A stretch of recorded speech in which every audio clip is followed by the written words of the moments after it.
we read a chart live Yeah. so people know what a chart reading is like. Yeah. We did it to help Troy to understand astrology a little bit better, which is like the goal of the show, as stated, right? And I don't know, it's like felt this was a really good episode. I feel like How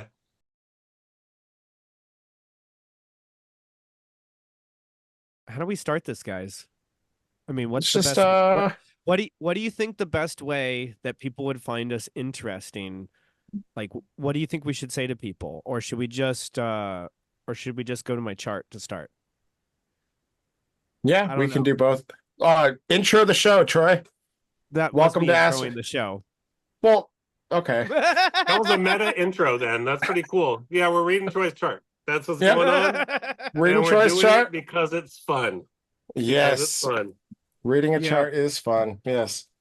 Yeah, and You get to make Yeah. all sorts of founded assertions about a person, which is fun. well, that's great. I usually do that when I learn about their political beliefs, but if I could just know this about looking at their chart, then all I have to do is be like one of those people who's like, "Oh, when's your birthday?" and be like, "Oh, really?" Oh, really? I see Well, that you're a neoliberal. can you imagine if you could see that Terrible. much in it? Yeah. Troy, what do you know about your chart? Let's start with that. What do you know about your astrology? I want to hear what you know. I'm an Aries sun, Mm-hmm. and some people say that cusps don't exist. Mm-hmm. And so which would make me which for a long time I thought I was slightly influenced by my Pisces or whatever, but then someone was telling me my Mercury is what helps rule emotions, which is my Pisces influence, which corresponds with a lot of what I was feeling. uh then I am a Cap sun, or I should a Cap rising, which Nice.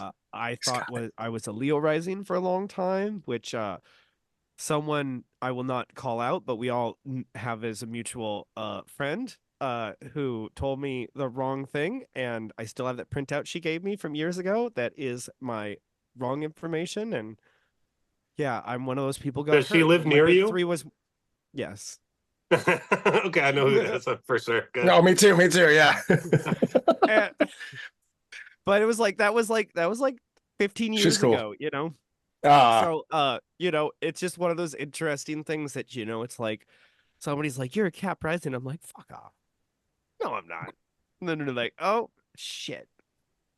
Like, but who you am are. I? Who am I? And Well, then Leo Moon, if I yep. remember. Yeah, good shit. Well, that is your big three, as they say, which people seem to obsess about. But I yeah, usually let's obsess about my big one, but spoken like a true Aries with Leo Moon. That's, that's The really Aries. confidence. That's a very Yeah, Aries vibe yeah, right there. yeah. Ayo. Well, Capricorn rising. What do you think that means? So, what do you think the rising sign is? Why do Rising people sign obsess is, about it? well, I mean, it as I understand it more is that like your base archetype is going to be your sun sign. Your rising sign is more of how you interact and people often see you, and that's often your first impression people get. Uh, Nice.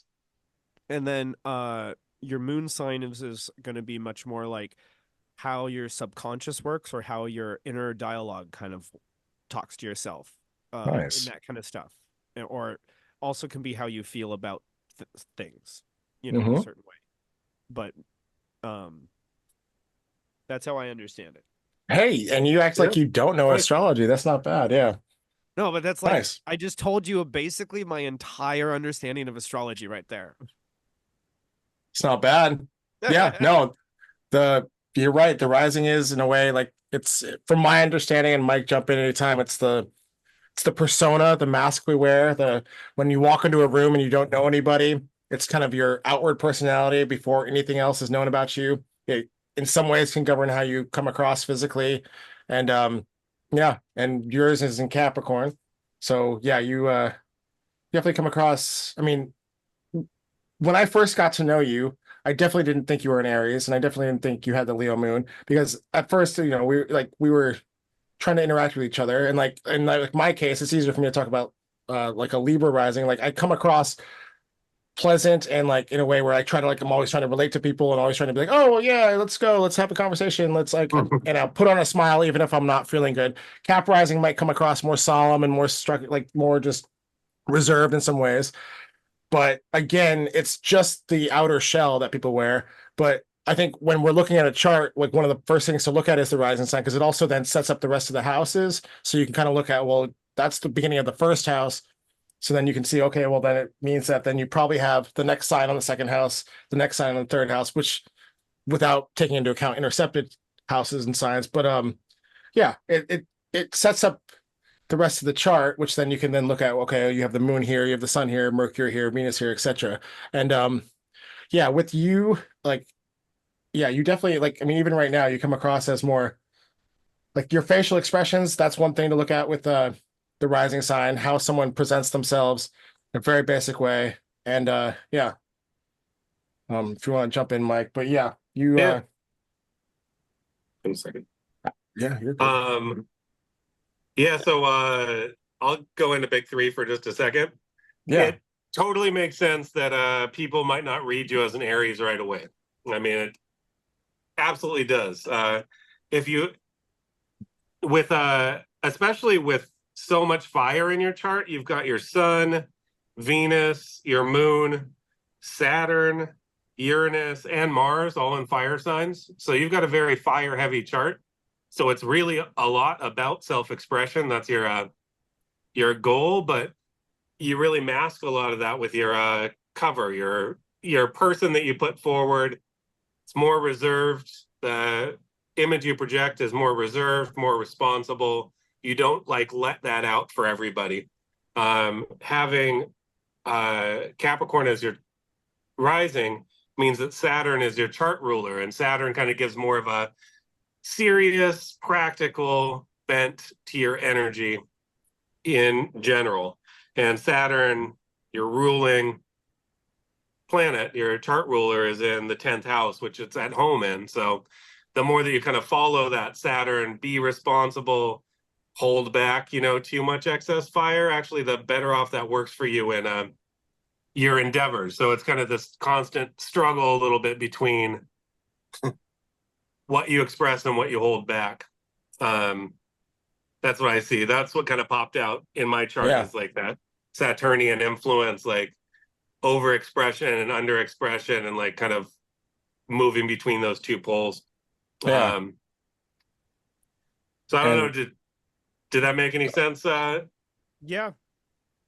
And I just want to add on, and don't take this the wrong way, but you know how you can kind of be mildly pessimistic at times, or kind of like you float, you swing between being pessimistic and kind of almost too realistic about looking at things, and kind of to then swing to try to like counter that with like being optimistic and being kind of more like the fire stuff that he's talking about underneath.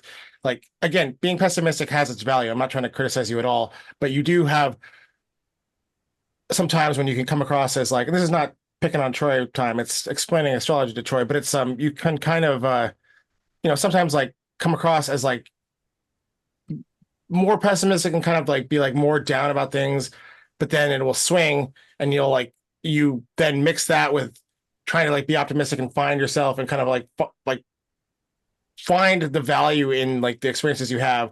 But again, it's like there's this like, yeah, there's a swing with that, and like it's definitely partly that. I would say maybe there's like a little Leo moon influence with like kind of how, because your moon is in your 7th house, but we'll get to that in a sec. But like and again, even like your skepticism of astrology can also be maybe represented by the Cap rising, and just the skepticism in general that you have towards things. And kind of like when you're saying you don't want to talk about politics because it's just like, oh, fuck all that, like it's all stupid. Like, yeah, you're correct. But again, like a Libra rising might say like, oh, well, let's talk about politics. Like, oh yeah, like, ooh. But again, I'm derpy about it, whereas you're more grounded and like more, but again, it just depends on like the outward personality that a person has, like the outward personality, that outer shell we were talking about is not their whole self. And so again, this is just that initial shell that we're talking about. And like, again, even with like, if we talk about people's facial expressions, like, you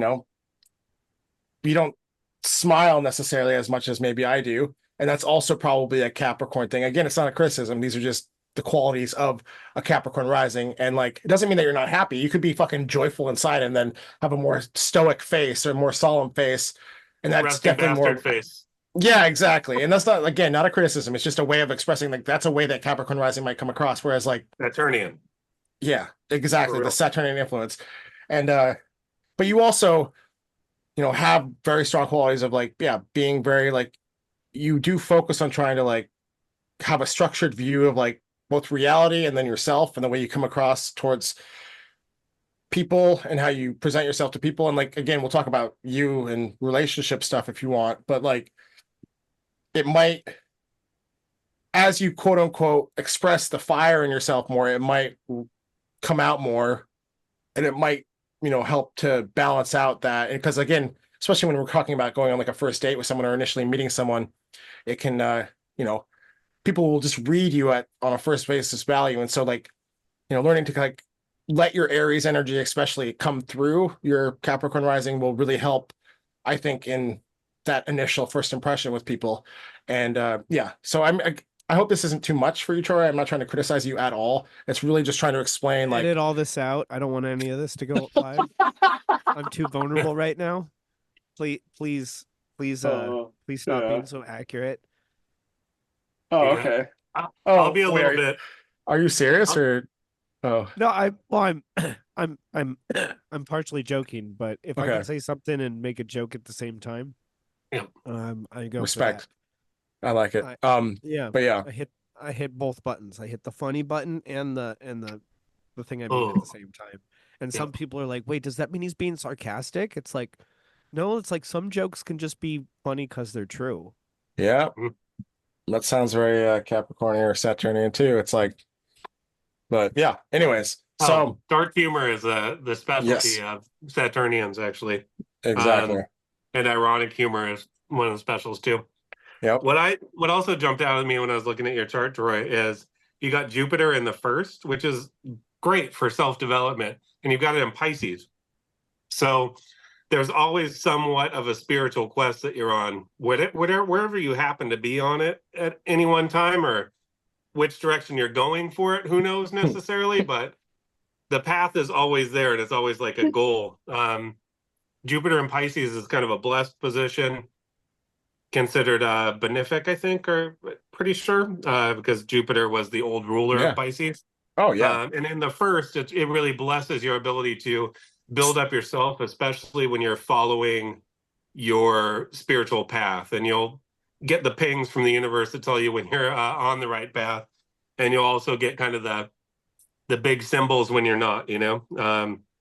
And that's a big part of your Pisces energy too, not just the Mercury in Pisces in the second, you know, like but it's supported. Your Jupiter is supported by Pluto.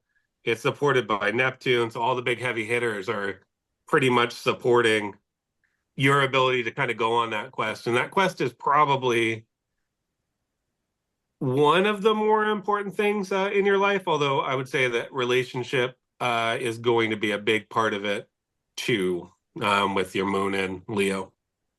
I'll stop there and I'll give Troy a chance to react, or you a chance to go too. I don't want to step too much. I'm Let just me- absorbing, so oh. go ahead. Yeah, let me just jump in two things that made me think of what Mike was saying. So the number one, when Mike is saying supported, he's talking about positive aspects. So just for clarification, just so that for you, Troy, and just for anyone else that doesn't understand that, he's talking about positive aspects to Pluto, etc. So I mean, in this case, you have Jupiter trine Pluto, which is considered one of the most positive aspects. So again, that's what it, like, just for clarification, supported just means it has a positive. So an aspect is a relationship between two planets. And so those two planets or those two parts of your psyche are in harmonious, there's a harmonious relationship between them. And the second thing, like you do have a very like spiritual philosophical view of life, which Jupiter is like the philosophical side of it mixed in the Pisces side, which is like the more spiritual view. And like, I won't get into it, but just like last week when you took the high road, but you were still able to express yourself in that certain specific situation, which I'm not going to get into. You understand what I'm saying? You were able to express things and you wanted to take the high road and you also were able to express things, which is also partly your Aries sun. You're stepping into being like, I'm going to and also your Mars in Sagittarius, like the fire in your chart, you're able to express your thoughts and your opinions, but you took the high road in that way. And so that's very much like a Jupiter and Pisces thing where like you can still express these things and be clear to people, but you don't have to get into the mud and into the shit. You can, go above and just be able to almost take it to a level where it's like you're trying to almost, you do care about people, and there's like a growth for you in terms of like learning to be able to like learn that like everyone is like, we're all just fucking people in this world. We all have our problems, but at the same time, like you can express these things to people in a way that is again taking the high road. And that it's not just the Jupiter that would imply that, but I think the Jupiter trine Pluto as well would imply that, because it's like you're taking like, helping people transform, but also in a very like nice way and like a better way than just like shitting on them. So there's these qualities that you have that are really positive, and like your ability to like, be philosophical, be spiritual, and then also then turn that into like, how can I benefit people? Because a lot of people don't take it that far. They don't like to take the high road. And so it's like, even I struggle with that. And so it's like the fact that you're able to and get a broader perspective on things and not just like focusing on the one problem, like which, other people might do. You're able to like take a broad perspective, but it still also express like, hey, this is what's up. This is how these are why you're wrong or whatever. And so that's just another example of it. So And you have, I wanted to like say one more thing about the Pluto thing and the Jupiter trine. So there's a Pluto in Pisces trine with Jupiter, or with a Pluto and Scorpio trine with Jupiter and Pisces. Excuse me. One of the good things about having that trine is Pluto in the ninth in Scorpio has a tendency to be really black pilling, where you kind of, because Pluto makes you research like about the world around you and about like makes you go pretty deep rabbit holes sometimes, and Pluto and Scorpio especially likes to do that. So think of Pluto trying to unearth hidden secrets, what's hidden, and you think about Scorpio, the depths, and what's underground. It's like it's easy to dig too deep and get into that more cynical state of mind, right? Like where everything's fucked, that kind of feeling. And luckily that support, the positive trine to Jupiter, helps you from getting mired too far into what I call kind of black pill ideology, where you just think nothing matters and it becomes nihilistic. So you get pulled away from nihilism easier than a lot of people would with that position, with that aspect. yeah. Interesting. Yeah. And like, again, your rising sign with, Capricorn might struggle with the nihilism part, but again, the rising sign is not your personality necessarily. It's just a little shell that we have. So you might have like an idea of like, oh, well, yeah, like everything is fucked, and like, get almost like depressed about things and to be like despondent about things. But then you're able to then, like what Mike was saying, pull out of that, because yeah, you can, you get like Pluto is in a lot of ways power, especially in Scorpio in the ninth house. So you're able to like rise above that stuff. Like what you're saying, you're able to like, even though you're like, yeah, you can dive into that shit and like the stuff, you're able to rise above it and pull yourself out of that in a way, like mentally. Like obviously it's not like literally physically, but like you're able to really look at things from like that more fierce philosophical broader perspective. And again, you have Mars in Sagittarius, you have Saturn and Uranus in Sagittarius, so that also helps. So just that combo of like, it's because the ninth house is ruled by Sagittarius, so there's like just that the combo of all that, but especially with that Pluto there, again trying to Jupiter and Pisces, it really, because then Jupiter rules Sagittarius. Again, it's just all connected, but like you're able to, yeah, like look at things. But then also, that's also probably why you're like, I just don't want to talk about politics, because it's like, it's like, okay, yeah, we could dive into that bullshit and just like go back and forth, back and forth, back and forth. In whatever case, it doesn't have to be politics, but you can also then rise above it. And like, as you said, like take the high road, and like, there's a super strong value in that, because like you can be realistic about taking the high road instead of just doing it in like a way where it's either escapism or almost naive in the way where you're just like, oh, I'm just going to take the high road and avoid things. No, you're like, I'm choosing to take the high road because I see things for what they are, and this is the best option. So there's like, that's a really valuable skill to have. And yeah, it's in your chart strongly. Like there is a lot of like Jupiter, Sag, ninth house influence in your chart. And we'll get to Mars in a sec, but yeah. What are your thoughts, Troy? And I'll be in Scotland before ye. That won't get copyright strike. No, that won't get copyright strike. Sing some know, It's old. old that's enough. 100 I years think it's old. good. Yeah. Oh yeah, no, that's an old one. That's the one thing. That's why you see a whole bunch of like Irish bands or Celtic bands that so many of them do covers is because they don't have to pay royalties on any of that stuff. So I yeah, dig Plus, it's it. their history. The It's history. their history. Aye. Yeah. but Wait, that was probably Technically, Scottish. I don't even know. I'm sorry for good any. enough. Sorry for offending any Irish or Scottish people. well, I'm My offended terrible. on behalf of them all. So Oh, good. because Well, go eat a potato about it. yeah, I will. I'll plant some too. Just eat a potato like an apple. Yeah. But I do like several of the things you were mentioning there. Like I have gotten to several points where it's like I'm researching stuff and it was just like, there that like I dive down the rabbit holes deep enough until I see the bottomless pit or until I realize, oh, this is a bottomless pit, and if I'm not careful, you could lose your footing and fall in. So it's like, all right, gonna climb out of this one, you know and there's several of those things, and it's uh maybe it's just because I've had both the desire to look in those depths and that little bit of a safety mechanism for me to be like, just like, and I know like certain points of those things where it was just like, you know what, I don't know if this is true or not, but I'm just going to choose the version of reality that helps me function. And I just remember yeah. a couple times consciously choosing that, and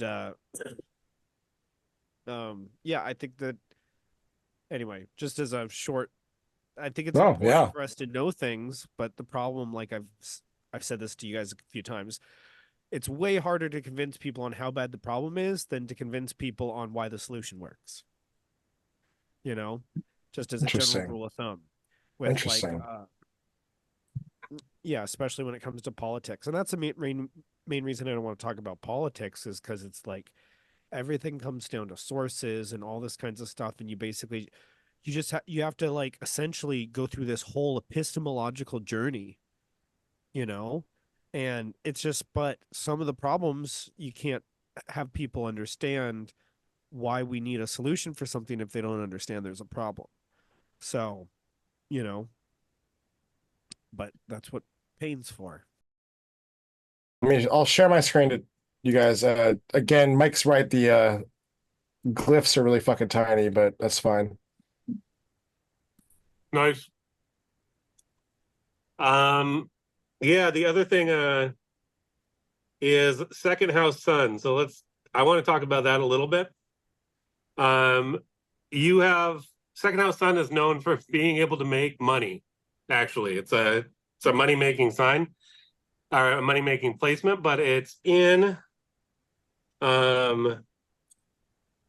it's in Aries. So it's really hard for an Aries to be working for other people to make money. So that's going to be like a big part of the journey, is like figuring out what right work for you is, and like finding the right expression of that where you aren't under anybody else, like where you're your own boss. And that feels to me like where kind of money comes from. Venus is there too. So Venus in the second tends to give monetary physical blessings. Second house is all about the stuff that you own, the things that you have, your bank account. So you've got a lot of really positive things going on there. I do think that because you've got Venus in the second and it's connected with the moon in the seventh, that the partner is going to, once you find the life partner, whoever happens to be, that's going to be when a lot of this stuff really flowers for you. Gotcha. And we'll I think Mike's on it, and we'll get into the type of woman that maybe you want, because you traditionally you look to like the seventh house, planets in the seventh house, the sign on the seventh house cusp, your Venus, is like traditionally what you'd look for in a woman. Again, it's not that simple, but it can be that simple. So like for you, yeah, Venus and Aries, so like a fire type of woman. You have the moon in Leo in your seventh house, but then also the Cancer rising. So it's not just a fiery type of woman, it's also a woman who has like emotional depth and is able to like connect you, and like someone who, like the moon being in the seventh house, like you want a partner who can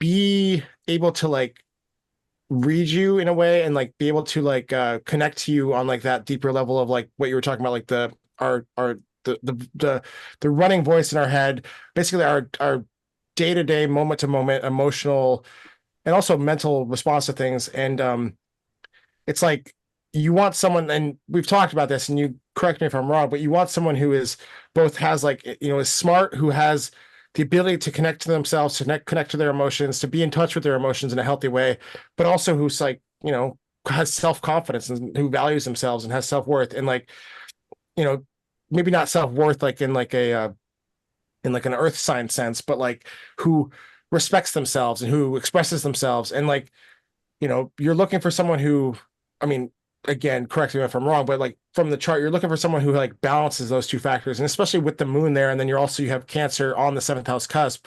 It's like there's a strong emphasis on that kind of moon slash, I mean, someone who can nurture you in a way. And that sounds kind of cliche, but like a woman who will be like, you want a traditional woman in some level, and like someone who is, but not like who's a doormat and just rolls over and takes it. Someone who is confident and strong, but also can be sweet to you and kind of care about you and nurture you and kind of like, be kind to you in that way and like love on you in that way. And has emotional depth, I think. Yeah. I think there's a desire for a partner that you gas up and that you get that gasses you up. I think that Well that's said. like the real energy of it. It's like Beautifully somebody said. that is stoked to be with you and you're stoked to be with them. And when you're Yes. out, you're like showing each other off and showing that love for each other. I think like while you're not that extroverted necessarily naturally with that Capricorn rising, like with somebody on your arm, that would come out a lot more. The right person, that gasses you up and that you gas up. That Yeah. would bring out that part of you that's often like hidden. So I think the partner and the quest for the partner is like a big part of your journey and a part of your life, wherever it is right now, don't worry too much about it. Just keep plugging away. Yeah. So yeah, we're talking about the moon, seventh house, this area of the chart.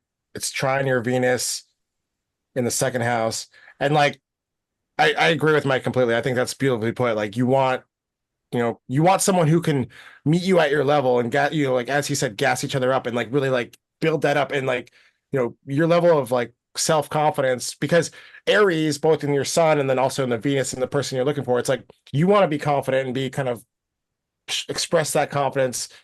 But again, it's kind of subdued by the rising sign in Capricorn. But at the same time, he's so right. Like when you find that person like that, and again, also the cliche of Aries and especially Venus in Aries is you enjoy the chase. And correct me if I'm wrong, but do you enjoy someone who pushes you and challenges you in somewhere, or like forces you to have to like chase them a little bit and like put in the work? Like you don't just want someone who just like rolls over and is like, oh, I love you, blah, blah, blah. Okay, you're done. Like you want to, like a dynamic where you have to like earn each other's love. Earn is probably the wrong word, but like, there's like have some level of like excitement and adventure in the fact that like you both are like how you are together, I guess. And so yeah, I love the way Mike said it, because it's like, yeah, you want to gas each other up, you want to have fun with it, and like you want to help raise each other up, which is also something that you definitely can value from. So Well, I've seen it as more of that I really am attracted to sassy personality, which is sassy is very different from bitchy.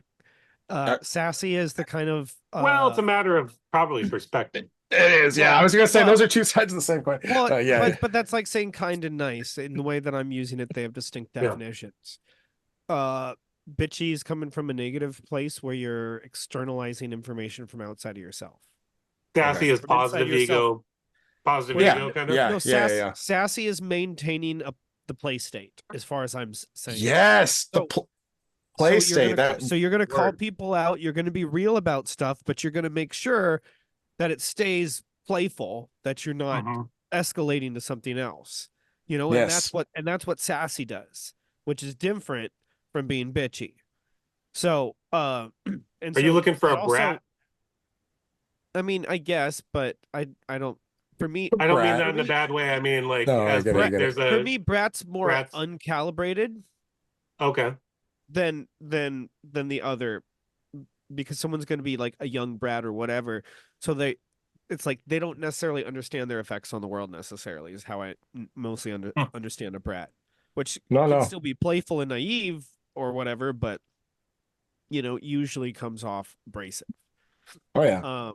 But sassy also in a partner I've found is open communication who's respecting the form of the communication and not necessarily trying to get anything out of it because that's part of a play state.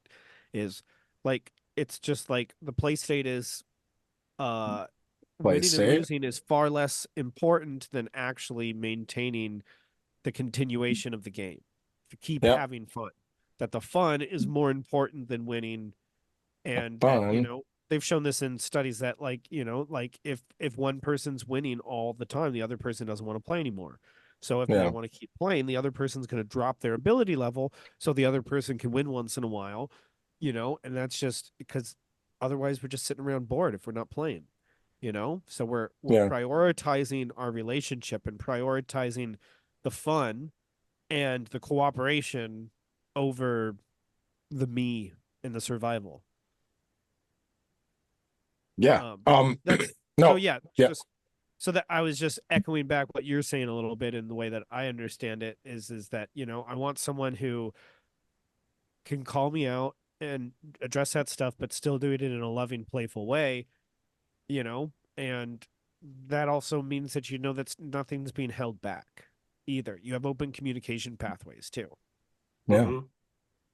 I mean, I think that's beautifully put because you want, I mean, to be able to do that, and this is for anybody, it's like to be able to do that in a genuine and positive, quote unquote, positive way. I mean, not like in a moralistically positive, but like you need to have self-confidence. You need to have she needs to be confident in herself to be able to then jokingly like push back against you in a way where you want it to be, not like from a place of insecurity, not from a place. And so yeah, like the mix of the fire with the Venus and Aries mixed with the fire moon in your seventh house, like you keep saying the words play, and then also like the like play, which is I associate that with Leo more, but it could also be Aries. But again, regardless, like you it's very clear what you're saying, and it's you can find that kind of person because also someone who then can like connect to you in that way, and not just, it's not just about the fun, it's not just about like on a superficial level, it's like you want it to be that ability to do that, but also then to like connect to you and to like actually like, if you're having a shitty day, they can like be there for you and talk to you and like be real with you as well. And so it's like, yeah, but when I was saying like the chase, I think you nailed it better when I was saying like, yeah, it's you want someone who can be playful with you, who can joke with you, who can push back against you, and all those things take confidence. So you do definitely need to find a confident woman. And again, I mean, that confident people are few and far between, I guess, in this modern world. Everyone has their own insecurities, and I'm not saying that you won't find some like magically confident person, but like as you also grow into your Aries sun more and develop your own sense of self-confidence, usually how it works is then you put out that energy and then you'll attract that energy back. And so like in your case, because your sun is in that same sign, like being the man in that side of it, you have to, the more self-confident you get, the less and the more that comes through your Capricorn rising ascendant, the more you're likely to attract a woman who also can meet you at that level. And so I just want to put like some of the ball in your court where like you can have, the more you do that, you'll be able to more attract someone who can meet that for you, if that makes sense. Because I think it's important to remember, like, you can't just sit back and, because like Aries is not about sitting back and waiting. It's about actively going and finding the thing you want and like actively pursuing the thing you want. And so the more you can do that in yourself, then you also attract that type of woman who you want, if that makes sense. Yep. I'd say watch for a fire sign at Oregon Country Fair. Exactly. That's That's a good keep an eye place. out. Yeah. I want to jump. I know. That's Oh, Aries, go ahead. Sagittarius, and what's the other one? Leo, right? Leo. Yeah. Probably not an Aries. Just saying. Yeah. Probably not. It's probably not an Aries, but Yeah. I would go I could see. Sagittarius, Leo. Look for that. Yeah, I could see you with a Leo woman. Like, I mean, you have enough, like, yeah, to balance out that, and like, I could definitely see you with like a Leo woman with like some Cancer placements. Like, I would argue like the perfect, or not the perfect, because it's hard to say, but like a Leo sun with like maybe Venus in Cancer or something that's like in your seventh house. Yeah, I mean, that would for sure. fucking be that would be really easy to say that's ideal. I mean, that's an obvious one because it's in your seventh house as well. But even just, it doesn't have to necessarily be a Leo sun and like a Venus and Cancer. It could just be like they have those similar traits because of other factors in the chart as well. But like if we want to keep it simple, yeah, like look for, look for a Leo and see where that takes you. I don't know if you've ever dated a Leo, but you know, you want, I yeah, probably have, and just never asked her.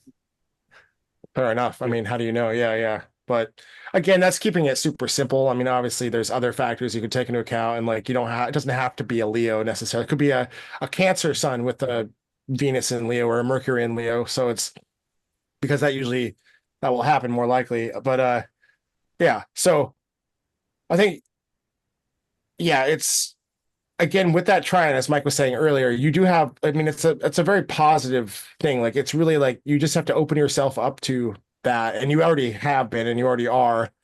I think you also just have to again put in that work to like, you know, be that yourself in some level and you'll attract it on some level. Like if you can also incorporate, like again, we also want to incorporate our seventh house into ourselves. It's not just about finding that in another person, because if we do that and we just project all that into another person, it might, it's, you don't necessarily want to do that. Like you can also, it doesn't mean that you don't look for that, but you also want to like incorporate the Leo-ness more. Like as you express, your Leo moon, like the way you sing, just you sing songs like randomly. Like I would argue that's part of your Leo qualities. And it's just like Yeah. the ability to just, like be expressive and be creative. And you are that way. And so like as you do that, like especially as Mike was saying at the Oregon Country Fair, like what a great place to experience that kind of energy and to express that kind of energy, and be open to people who, I mean, yeah, just reciprocate to the energy you put out. And I think you'll especially with the moon in that seventh house, you'll yeah, you'll find that person who kind of reciprocates that, and then you'll realize, and then as it builds and stuff, and to not, you know, keep your more pessimistic and kind of more like grounded stuff in check, like the Capricorn stuff, because again, you can balance that with like the fire, and you'll find some, because you want someone who has that more fire energy, so you can do that by, if you put off like, and again, smile more. Like when you see a woman who looks attractive to you or who you think is interesting, like smile at her, give her big energy, like give her that fire energy, like express your fire energy more, and it will, I think it will be reciprocated, I guess. And I'm not saying you don't smile. I'm not trying to like say that. I just mean like even now you have a very Smile more, stoic. Troy. Yeah, exactly. I mean, genuinely, honestly, like not a smile. no, that's no, that's a good smile. Yeah, I'm just no, like now, yeah. Now you're being all self-conscious about it. My apologies. That's not my point. But I'm always self-conscious about it. Oh, well, I just Aries can be, you don't have to be self-conscious. You can just be. That's the blessing for your life. That's the blessing of being an Aries. Yeah. I've got the curse of being a Libra, and you've got the blessing of being an Aries, and here you are complaining. I thought it'd be kind of interesting to talk about the MC, the midheaven. Yeah. This is kind of where, I don't know if this has happened to you before, but you've got a midheaven at in Scorpio. Scorpio planets, people can kind of project their bad shit on you sometimes. And midheaven tends to be like how the world sees you, the greater world sees you. I don't know why I was just waving my hands above the camera, but that's the greater world. Yeah, that's the greater world, Yeah, yeah. So having it in Scorpio, because they're talking behind your back, it makes sense.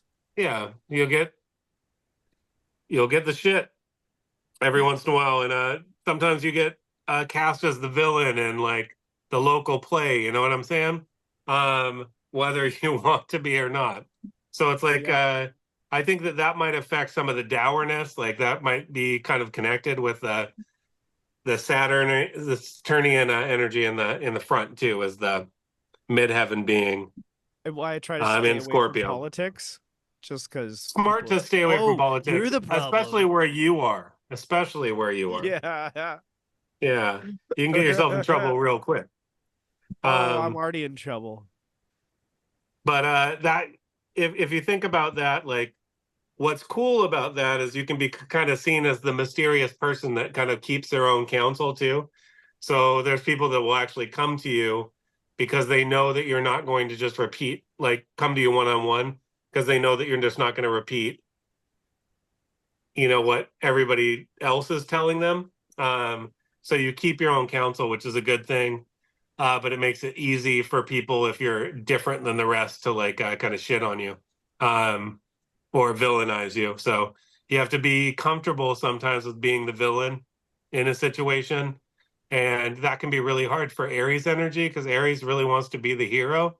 It's the warrior archetype, it wants to be come out and be counted and be on the side of good and right. But sometimes the side that's calling itself the side of good and right, trademark, is not always the side of good and right. And if you're keeping your own counsel, um, you can kind of run afoul of that is what I'm trying to say.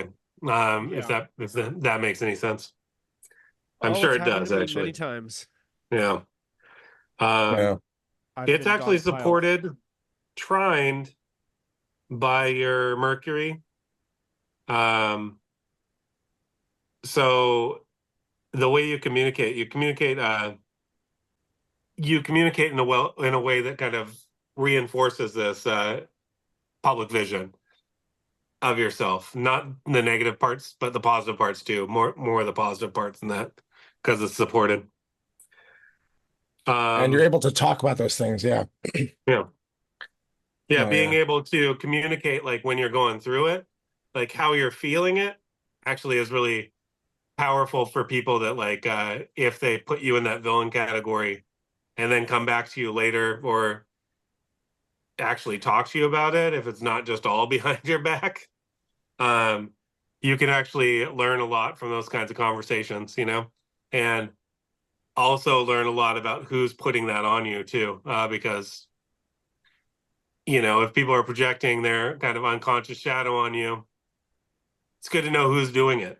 Um, Mm-hmm. so you got the ability to kind of learn that with people that are open enough to talk to you about it and have that open conversation. And you can go pretty deep with people in conversation too, sometimes deeper than you even know that you are going with Mercury and Pisces. Oh yeah. Um, sometimes it leads to like real lack of clarity in conversation or in what you're saying. So that's the thing to work on with it, I guess. Um, try to be as clear as you can with your thought and your word.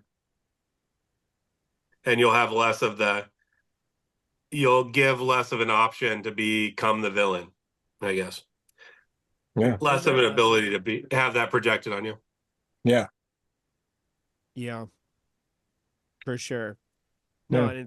and and for the most part, like in that whole thing, I've learned most of that lesson and being very specific with my words and my intentions and, you know, uh simple thing of never attack the person. You always just critique the behavior or the idea, things Hmm. like that. Um, but funny enough, going back to Country Fair, yeah, there's some group of people there who have cast me as a villain in their minds in certain ways, and they feel righteous about doing so, you know.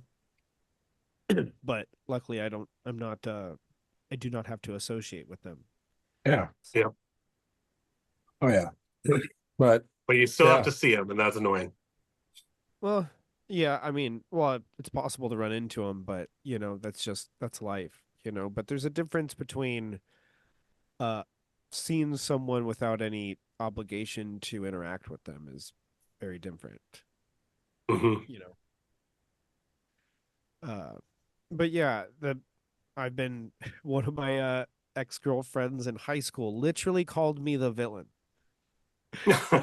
to her friends.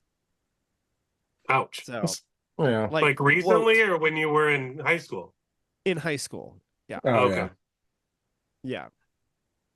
Well, people Hard can to be lean into it petty. that young. Yeah. Yeah. I mean, Yeah. yeah. Well, I That's certainly didn't funny. lean into it anymore, so I've learned to just lean into it. That's like how I deal with it. Like if I get cast as the villain, I'm like, that's a really fun role. I guess I'll play it. You know, I mean, that's just how I deal with it now. It's not always Uh, healthy, but it I is what it disagree. is. I think it is healthy. I mean, if people are gonna cast you a certain way, you can either sit there and try to deny it all day long, or you could just fucking lean into it with a smile on your face. So, I mean, I mean, or maybe there's a third option, but yeah. But yeah, Troy, like, it's wild to me that people cast you as a villain, but he's right. Like, I know what you're talking about. So it's just because, again, knowing you, like, you are misunderstood in some ways, and maybe that is like the Scorpio on the midheaven as well. Like, there's you are very much there's so like it's yeah. Again, and also with the Cap rising, how you come across might be like how again, there's just like that combo really. It's funny how misunderstood you really are, and like especially like when getting to know you, it's like yeah, there's a lot of depth to what you're trying to portray and trying to like analyze yourself. You are constantly trying to analyze yourself. You're constantly trying to understand yourself.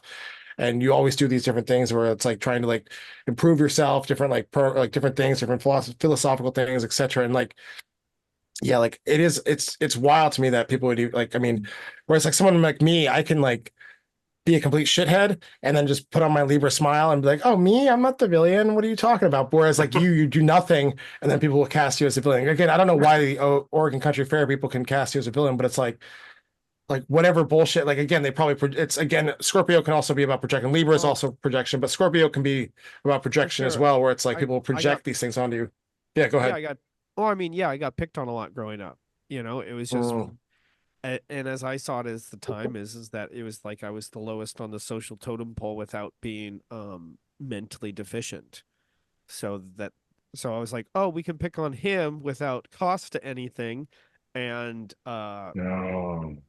essentially and because I wasn't mentally handicapped for the most part, they Oh, uh they For were the like, oh, full we don't part. feel guilty about it for the most part, but yeah, if they only knew, they'd feel so guilty now. yeah, yeah, exactly. No, that's uh, and yeah, I do just want to emphasize what Mike said about your Mercury and Pisces because yeah, it's like you can get into these really broad topics and like really start like talking about things in like these really in-depth ways. And like, yeah, it's you might lose some people sometimes with that. And I'm not saying you do all the time because you can be very clear as well. But like, if you're talking about like these like bigger topics and these deeper things, some people are just like if you were talking to like someone else who doesn't have that Pisces Mercury, like it might lose people. So yeah, always remember like what is the again, this is advice. I'm not saying you don't do this, but what is like the point of what you're trying to say? And always kind of try to come back to that point as you're talking about these things. And you might kind of just keeps looping back to like, this is the point I'm trying to make and give like, yeah, just, because you can really get into these broad ideas and it can really just keep kind of expanding and expanding. And like, it's not a bad thing because like what you're saying is important and true, but it's like, if you're trying to communicate to people, of course, half of that is how do they hear you? Because like, if you could say amazing stuff to someone and it's like super in depth and super like, like, but if they don't What can understand they what you're hear? saying, yeah, exactly. Like, I It's mean, like communication, they can only yeah. hear what they can hear. Exactly. And like again, if like and again, so like on a date, for example, if you're talking to someone, they're not starting to understand what you're saying, or they're not like always kind of check in with them, maybe, or not even like in a verbal sense, but just kind of pay attention to like, are they paying attention to what I'm saying? Do they seem to understand what I'm saying? And then always try to like bring it back to like that basic stuff. Because not everyone has a mind that can go into these big places. I mean, it's just the way it is. I mean, Mercury and other signs, for example, like there's and it doesn't mean that they're stupid. That's not the point. It's just like that the way we come across the communication is just about, it's half what you say and the words you say, and then it's half how much can they understand and hear you. So it's like, yeah, just always keep that in mind because that's one of the negatives of Mercury and Pisces can be that they can just come across as not be like they're very smart, but sometimes they can come across as harder to understand. It doesn't mean that they're wrong. It just means like Some it's people call you're it fish brain. yeah, Fish yeah, brain is what it's fish called. brain. So Yeah. Mercury and Pisces. Mhm. But it doesn't mean you're wrong. You have big ideas, you're very clear about them. But again, it doesn't matter how clear you are if the idea is just too much. So you can kind of maybe practice condensing them down, excuse me, into like more bite-sized things. Because, you know, the average person doesn't have like the mental ability to like get into these like broad topics. And so like it depends on who you're trying. And I know you don't want a partner like that. You don't want a partner who is just like simple-minded, but like it also means, especially when you're first meeting people, you know, you can keep things simple and then build. But again, without going against who you are. So like, but sometimes you might notice like if you just keep it like short and tight, and which is kind of like the opposite sign, Virgo, just keep it to the point, short, tight. This is what I'm trying to say. You might notice a different effect from people. And it doesn't mean you have to do that because that's not your chart. That's not your personality. It just means like to incorporate the opposite sign of anything that we have. So like, you know, I'm a Aquarius sun, to incorporate some of that Leo into my psyche. I don't have Leo in my chart, but any opposing signs can benefit from the positives of the opposing sign, even if you're still just a Mercury in Pisces as well. So like you can be that Mercury in Pisces, but also incorporate some of the opposite qualities, and it will tighten that up a little bit and make it even better and more clear to people. That's all. And it just, if they don't understand you, maybe some people do, or like a lot of people do, but I'm just saying if they don't and you're trying to communicate with someone, that's one of the reliefs, I guess, for lack of better terms. For sure. I've definitely been working on that for a long time. Nice. Oh yeah. And you're very clear. I just want to make that clear, but I just be more abstract about Mercury and Pisces. Mercury and Pisces. I called it Yeah. fish brain only because other people that are we tease them sometimes about being Mercury and Pisces. Yeah, exactly. Because I shitpost people, you know. I think it's actually a really good placement for Mercury because you can pull things from like the ethers sometimes. Yep. The issue is like when you pull things like kind of from the ethers, is that translatable to the people that you're talking to?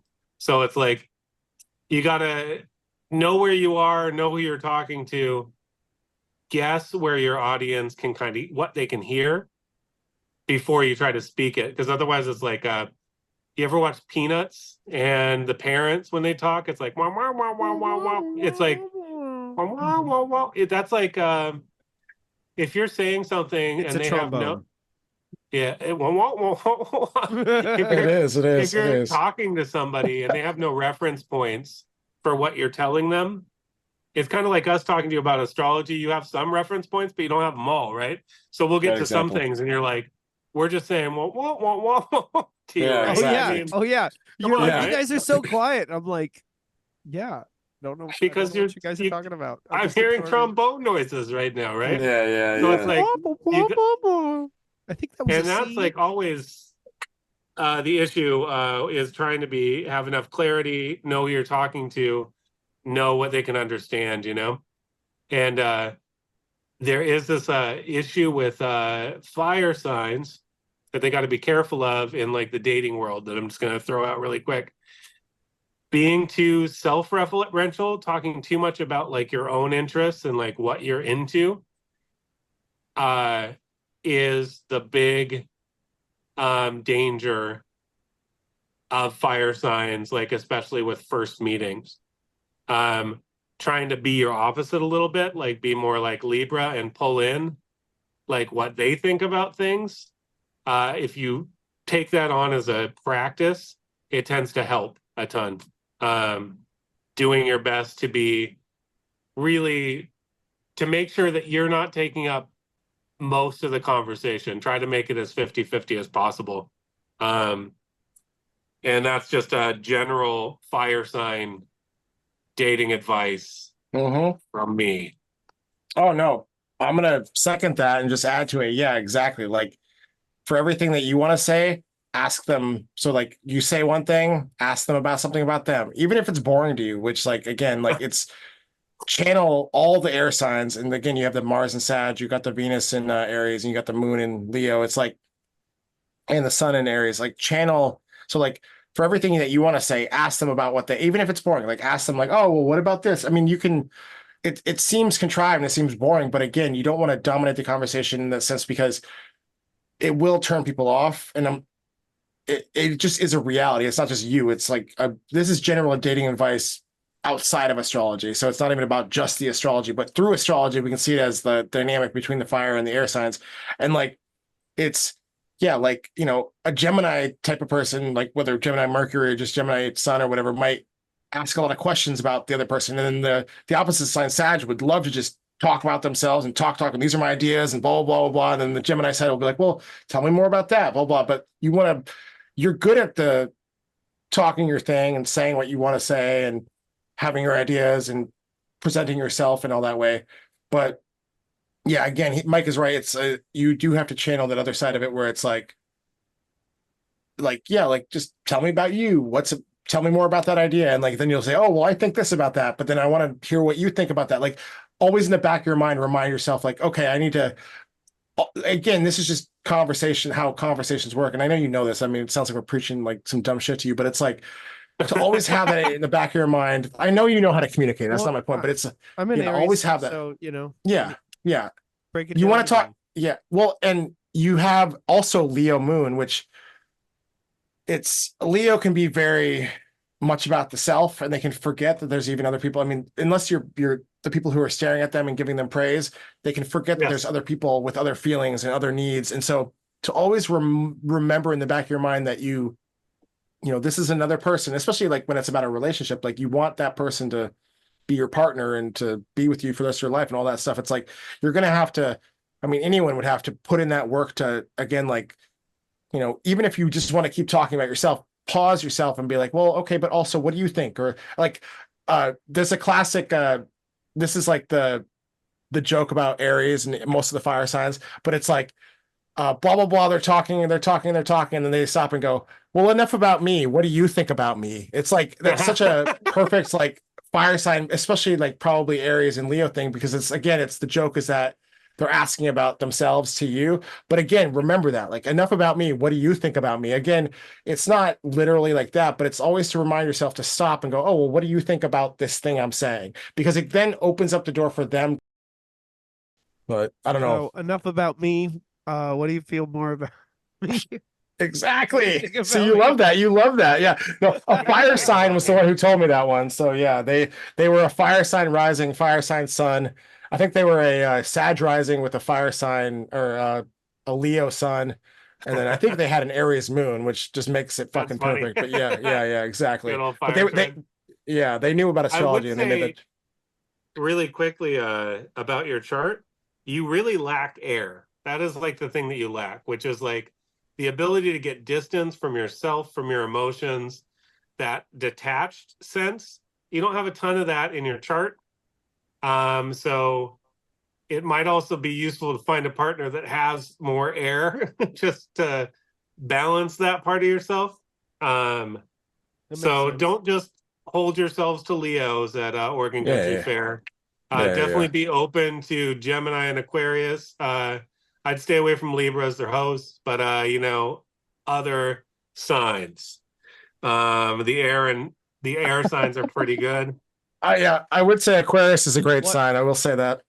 What are the air signs of course again? you'll say that. What are the air signs again? Aquarius and Gemini.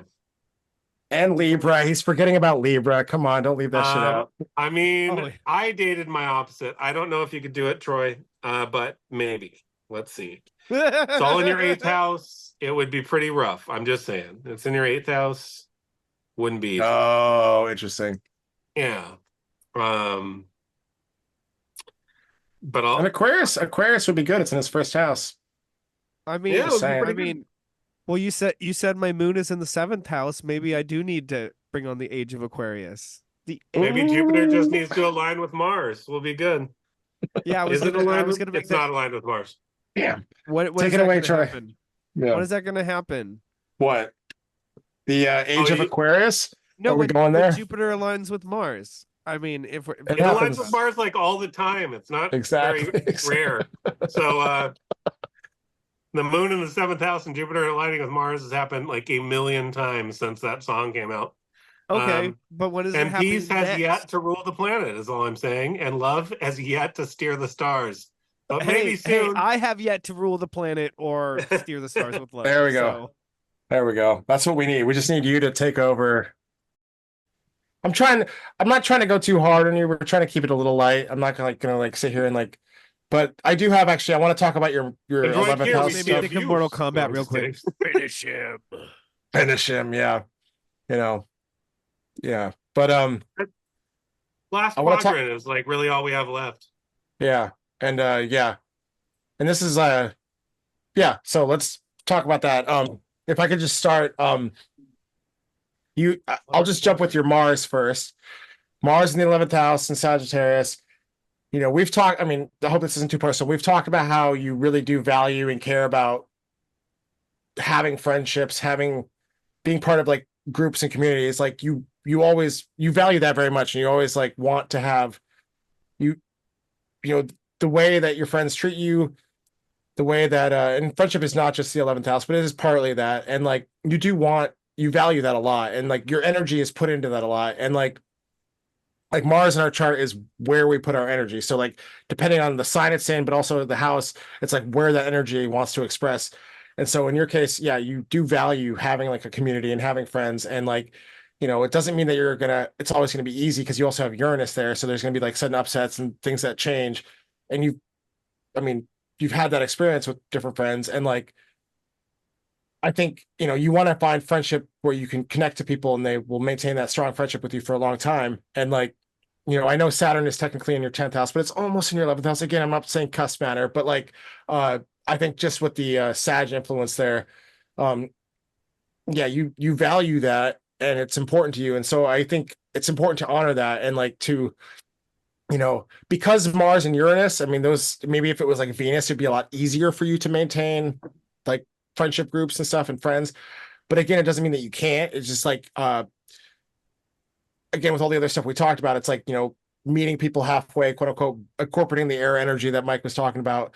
Like you'll be able to find the people that, treat you well and respect you, and and who you also treat and respect well. And like, but again, it's still where your energy is put. And so like, because Mars is the ruler of your sun sign, and like it's a prominent thing in your chart, like you'll I guess you might get into court like issues with people and things. There might be some upsets and stuff, and you might get annoyed with people and stuff. But again, it's like channeling the other parts of your chart, like your moon in the 7th, to like use that to like be a little bit more.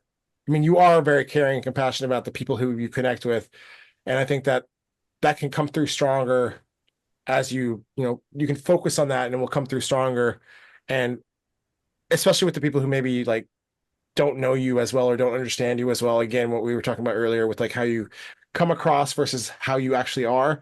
And so like, you know, and again, like, you can find friendships and things like the way you like, how you play soccer. I'm not saying you have like best friends in soccer, but like in ways where you can express that Mars energy or that Uranus energy, you can maybe find people in that way. Like again, either whether it's online or in like these kind of weird social groups that you form with people, or like places like the Oregon Country Fair, which is somewhat Uranus, not Uranus, my anus, Uranus, no Uranus, yeah. All So of our again, anuses. all of our Every anuses, anus. yeah, every anus, There's The a lot of cosmic sheep out universal there. anus. yeah, yeah. But that's also something you care about. So more simply put, like Mars and Sagittarius is great at communication. They love to like talk about things. They love to be. I have that sign as well, or that planet and sign, and like you know for me it's in the 3rd house, which is why I can like talk my fucking ass off and just brrr. But like it also it allows you to be, you're very smart about things. You're very like, I mean, you have a broad understanding of things, you really do, and like that mixed with your Pisces stuff as well. And like that allows you to kind of, even like when things change and you like friendships change and like your social groups change, and you can you are very adaptable at that, just with like the mutable sign aspect of it. But like I would, again, with any, like in my case, I can channel Venus more when I speak and be not so aggressive with the way I communicate, and not be so, in the same way for you, you can channel Venus just because Venus helps balance out Mars. Again, it's all trying to find that balance of like, what is the antidote basically? And one of the antidotes to like a Mars. So again, to Mars is Venus. So in your friendships and in your friendship groups and your social circles and all that stuff, bringing in that more Venus energy of being more like open and loving and accepting and like trying to like hear the other person again and trying to like, what value can you have in this person? How can you express that value? So, You're good. I don't mind being okay. vulnerable. It Okay. just yeah, but it's also a lot easier to be vulnerable when I'm not being vulnerable, I guess. But You're not being vulnerable. What? sorry, it was a bad attempt of a joke. Well, let's hear it. Do it. We Have just some didn't fucking hear it. confidence. Yeah, let's No, fucking by the hear it. time I Yeah. said it, it wasn't funny. Oh, I still got a bit let, of a cold. well, okay. And It's then, okay. okay, We'll super. watch it in post. Yeah. Yeah. Yeah. I'll try. I'll go like slow-mo trying to decipher what you said. Like, what was that? Yeah. Yeah. But again, stuff like Mars and Sagittarius can be funny. I mean, there's a humor to that. Like both, Oh yeah. both Mars or Gemini and Sagittarius, to me, that's the axis of comedy and humor. Again, every sign can be funny, but I think that there's a strong, because it's communication mixed with like a positive, fun energy, which is Blunt most. truthfulness. There's always Yes, truth in yes, yes, comedy. That's like the reason yes. comedy works. And then the Gemini side is the way you arrange that truth. It's kind of like Gemini figures out how to deliver it, right? So Sagittarius has the blunt truth, and Gemini figures out how to package that shit for the public. Beautifully said. I Yes. do want to say a little bit about your 11th house. Yeah, so you have Mars there, you have Uranus there together, and they're conjunct. They're within the degrees that you could say conjunct for sure. Yeah. They're like 5 degrees apart. So the issue with that is in friend groups, like, I mean, honestly, if you're really triggered, you'll talk fucking reckless as shit, Like that's like the Mars and Sagittarius just says whatever the fuck's on their minds, especially if they're roused to anger and they don't really care what people think about it. So when you often will disrupt your own position in groups or associations that you're in, likely to get free. That's like the real reason you're doing it. You might be sad when getting free means like 6 women like hate you on Facebook or whatever, but before that part, what you're doing is just expressing your drive for freedom and your drive to tell the truth and like be real about things. But not everybody likes that. A Uranus Mars conjunction doesn't give you a ton of whatever you're in. You're always going to be a little bit of a disruptive influence in it. Whatever group or association you're connected with, you're always going to be a little bit disruptive. And while that's good, there are definitely parts of those organizations that will not like you being a disruptive influence. So you've got to be able to kind of deal with that. I thought it was interesting to see that your Uranus is square your Mercury. So like when shit falls apart in the organizations or groups or communities that you're part of, it's really easy for you to dig holes a little bit with your mouth during those periods, right? So when it all breaks down, that square means that during that crisis time, you're not always able to keep yourself from saying whatever you're emotionally feeling at the time, because Mercury and Pisces often will just say whatever they're emotionally feeling in the moment. And while you shouldn't hold back your emotions, sometimes at crisis times, there's a long tail associated with that. There's like a a long chain that attaches to you, depending on what you say during crisis periods. So I think that that's a big part of that. But you have never mind, that's to Neptune, so I'm not going to talk about that. I did want to say a little bit more about where Saturn is. Saturn in Sagittarius in your 10th. Saturn in the 10th is great. Saturn in Sagittarius is hard. It feels like you're always fits and starts moving forward in your career or in your job. It's like 2 steps forward, 3 steps back, 4 steps forward, 2 steps. It's like that constant push and pull as you're trying to build up who you are and I guess your career and your brand, or whatever you're aiming for. It always feels like a push pull with that, which can be frustrating, right? Because it's not steady, and steadiness feels a lot better. And then the very last thing I'll say, which is the kind of the end of your chart, is Neptune, very supported by both Pluto and Jupiter in your 12th. Neptune loves being in the 12th house. It's in Capricorn, so you're kind of the show me state when it comes to spiritual claims. People can say whatever they want, but if they can't like prove that this shit works or that it actually has meaning, like why would you take it on? You don't believe in a lot of the woo shit that other people believe in. You believe in your own more carefully studied woo shit, that's what I'm trying to say. Yeah, that's certainly true. And I'll leave it at that. That's the rest of your chart. Yeah. I just wanted to finish those last three Oh things. no, Kind of my fantastic. inputs on it. Oh no, and I mean, I was just sitting and listening because I also have Saturn in Sagittarius as well. So, the only thing I would add in the superficial, but yeah, Troy, for both of us, like we have to learn to be patient and learn to slow down and learn to. I mean, it's very simple and superficial, but it's been a huge factor in my life where the more I'm able to just slow down, take a step back, then those multiple steps forward and then multiple steps back. Maybe then it's more just about learning to like one step at a time forward. And it's hard because we want to just jump into things and go full ham on stuff. That doesn't necessarily always work. Again, I don't have it in the 10th house, but again, I still have it in that sign. And just to always just practice patience and like the Zen type of thing. Again, with all I attribute Zen to Aries, but anybody can be Zen. But I think for fire signs, especially to learn to just slow down, be Zen, take it one step at a time, that we can be more in that present reality instead of trying to jump forward in it or trying to like just escape it in some level. And like, yeah, I mean, it's a constant struggle that I have as well. I'm not trying to project it onto you. I'm just saying like that's something I learned with the Saturn and Sagittarius thing. And like, yeah, so just I get it. And it's also like, it also like the lessons, the positives of Saturn, we can really learn to like have a really deep understanding and really like structured understanding of like these like philosophical things if we're willing to put in the work, which you do put in a lot of work. And like what he said about Neptune as well, where it's like you're not willing to just buy into bullshit just because someone says like, oh well, blah blah blah blah, like this random thing. It's like, well, okay, why? Like present that why. And like you have the ability to like,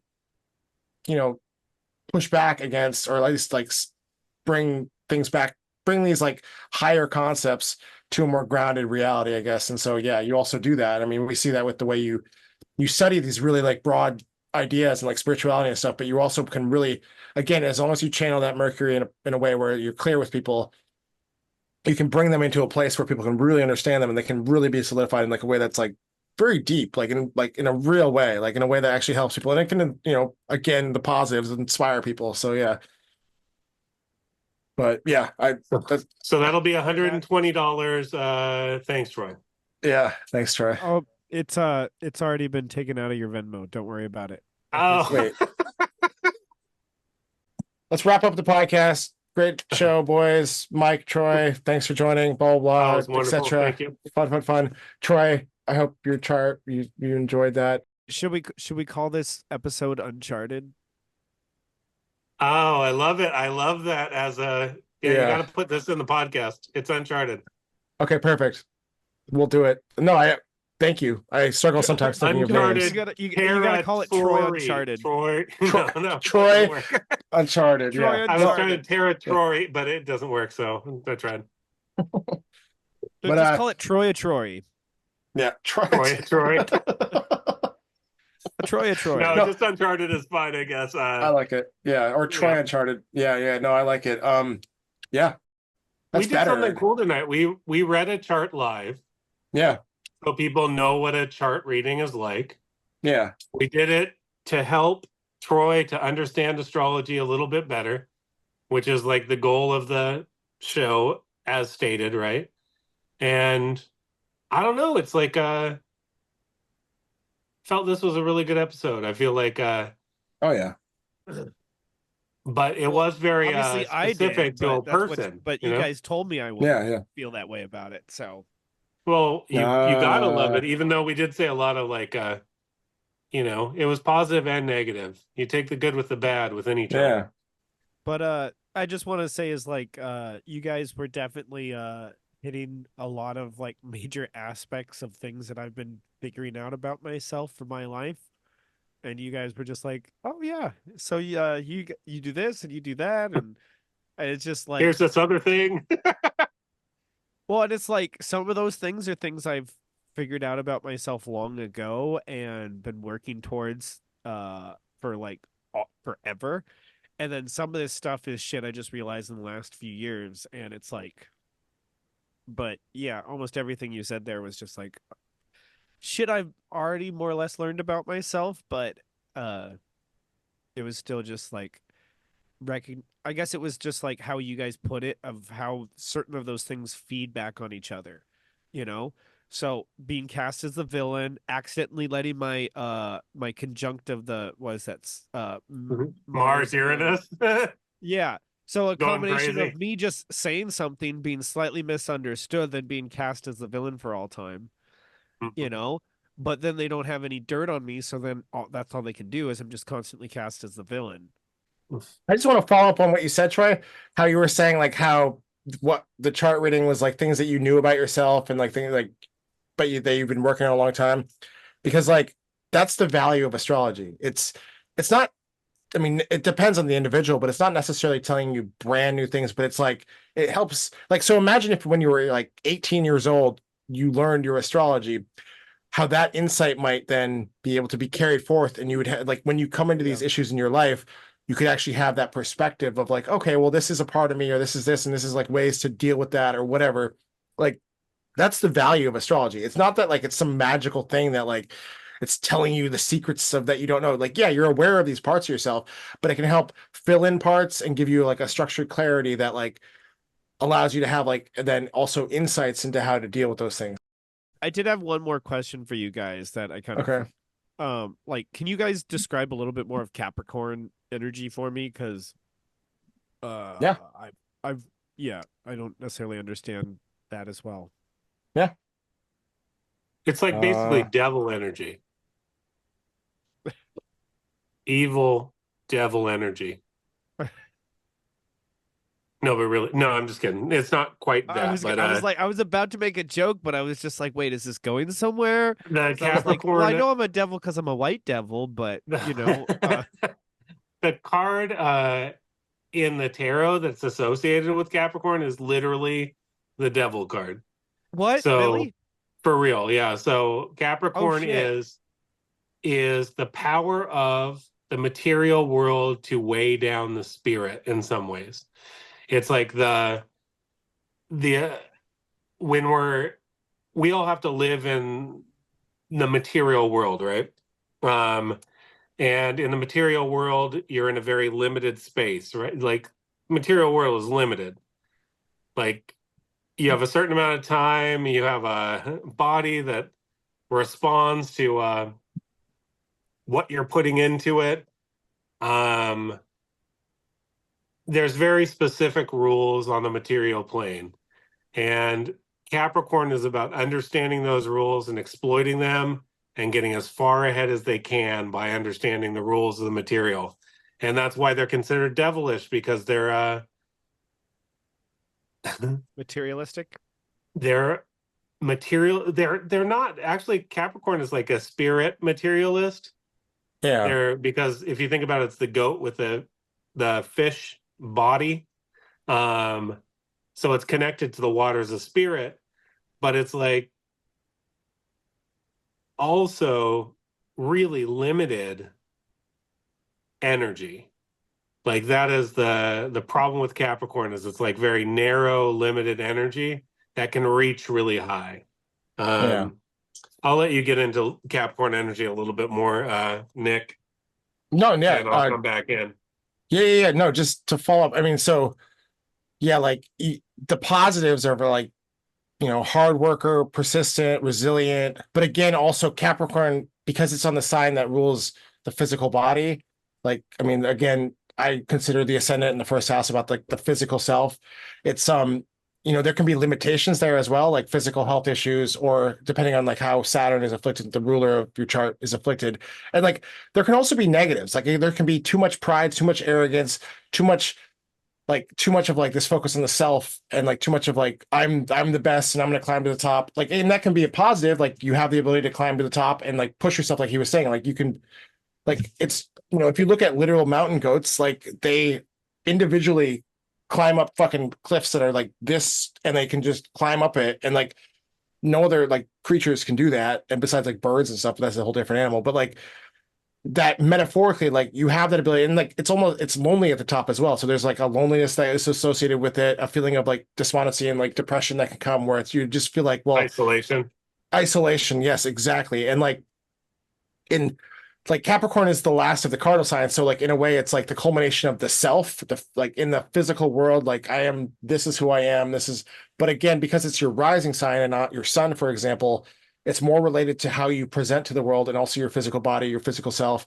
So it's, the rising sign is not all of you, and that's important to remember. Like it's how we present to the world. It's also a very it's like our functional suit, it's like our robot suit, or like, again, I'm using the Aquarian term, but like it's our robot suit that we wear, and it has really good importance. Like it helps us function in the world. And so like you're very hardworking. And like when you talked about how like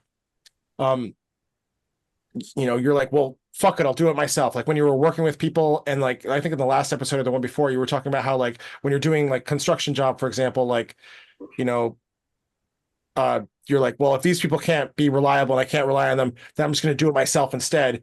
That is also, and besides the Aries energy, it's also the Capricorn energy of just like, well, fuck it, I'm better, I can do it better, I'm just going to do it myself. We'll do it live. Yeah, exactly.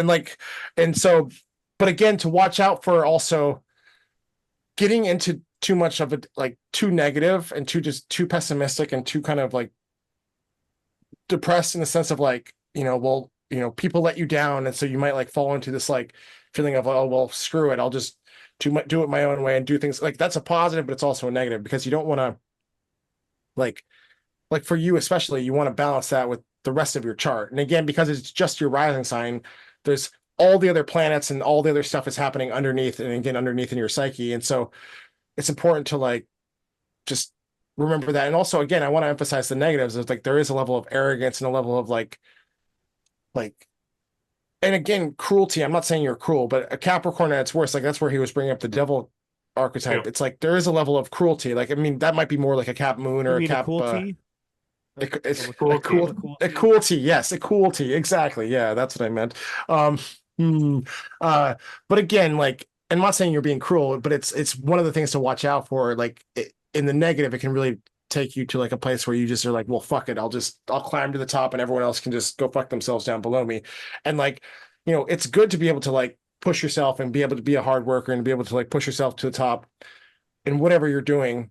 But again, think of that as like the outward personality that you present. So you almost want to present that to people, but again, underneath there's the other parts of you, and maybe those other parts don't necessarily, like, Aries is square to Capricorn, so maybe there's like, maybe you don't need to like present yourself as more than you are, for lack of better terms, because you being you is enough. And I think that that's something that really to remind yourself, because especially with that Aries sun, it's like you being you is enough. You don't have to present anything to the world. You don't have to present any false front, and you can just like, it'll maybe ease some of this pressure maybe that you have on yourself, and maybe you feel like it's coming externally, but it might help you to kind of unlock these other parts and like allow the other parts of you to quote shine through, especially your sun. I mean, literally that's why we use the term to shine through.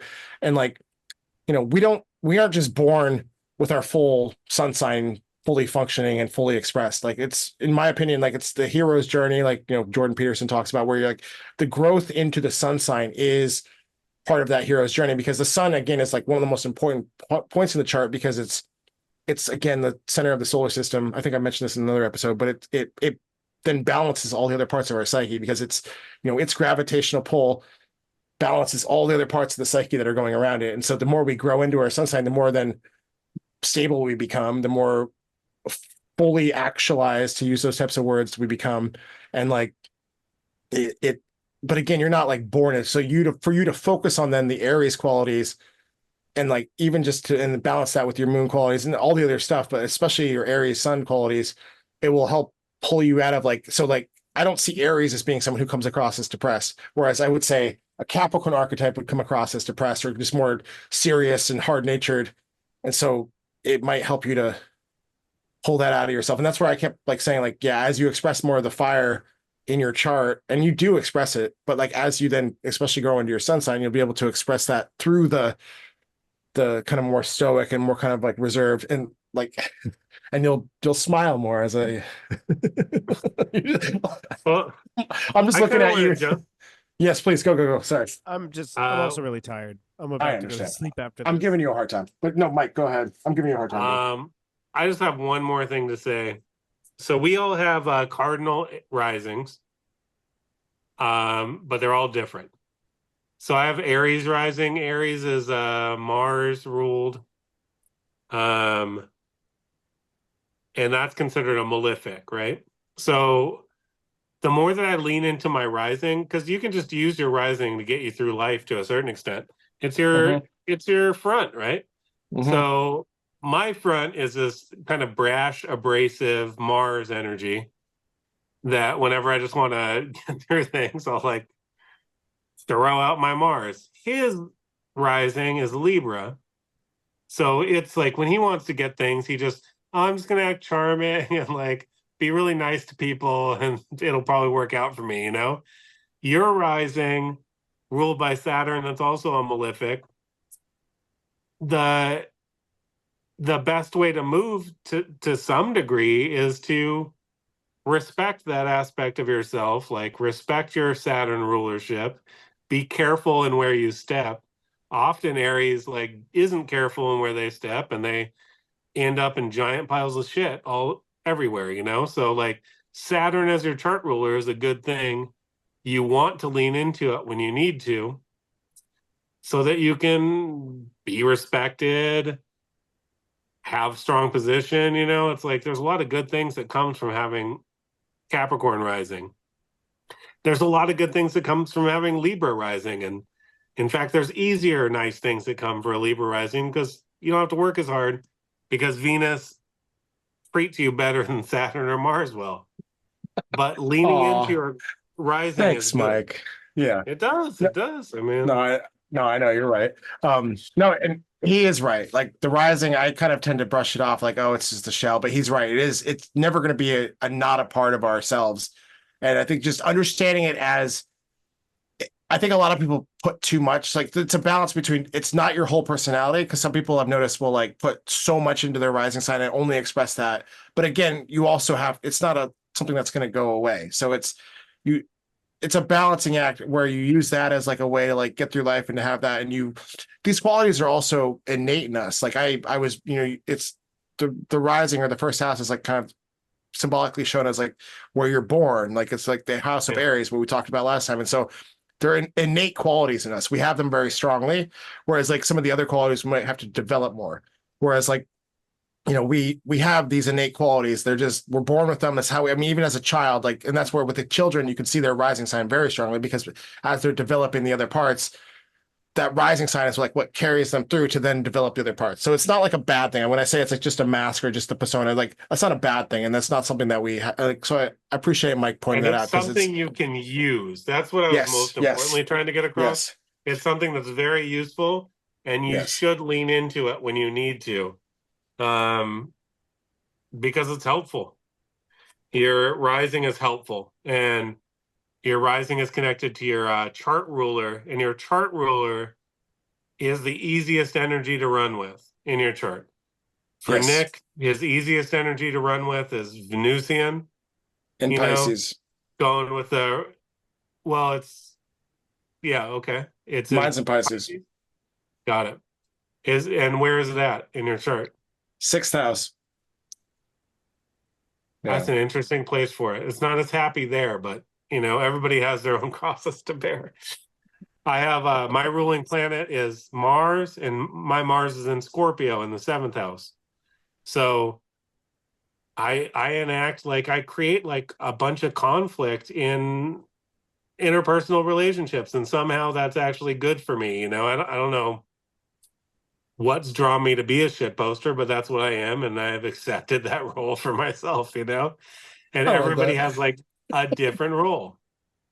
Um, And so just to Saturn just says watch where you step before you step. That's all it's about. Yeah. and what And house be were careful in your footing. 10 what for you. house is my Saturn in? Or it's in the seventh house, but what 10th. sign is it under? It's in the 10th. 10th. Oh, it's And in the 10th house. in Sagittarius. Yeah. Okay. So 10th, it's like the more that you really kind of focus on what you actually want to do with your life, the more likely you're going to be able to get the hang of how you can like run that yourself. And you might get a couple steps forward and a couple steps back, and you might have to go back and forth with it a lot. But if you keep following like that star, you know, if you keep following that basic goal for what you want for yourself, you'll eventually get to, I mean, you got all this stuff going on in the second house. That's like money making shit right there. Like Yeah. getting material needs taken care of. The only thing that, again, like this is a big point of your chart, is like a lot of that is activated by a partner. So it's like you might need that partner to be like giving you that love and support for you to really push forward and take the risks that you'll need to get to that level where you feel like you're just pulling in what you need and more, you know?